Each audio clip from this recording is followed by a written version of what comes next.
Hi guys, welcome to this channel. In today's video, I'm going to show you how you can delete YouTube search history. So before getting into this video, must subscribe to our YouTube channel and click on the bell icon. So the first step you simply need to do is to open YouTube, and here you can see all your YouTube search. So how you can remove, you simply need to click on your profile picture on the top right and click on settings, and here you can see manage all history. Click on that option,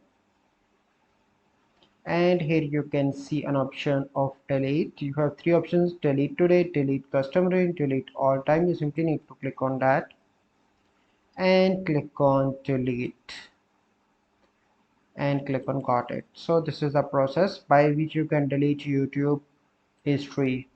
I hope you find this video helpful. If you find this video helpful, must like this video, subscribe to our YouTube channel for future videos. We'll see you in the next video.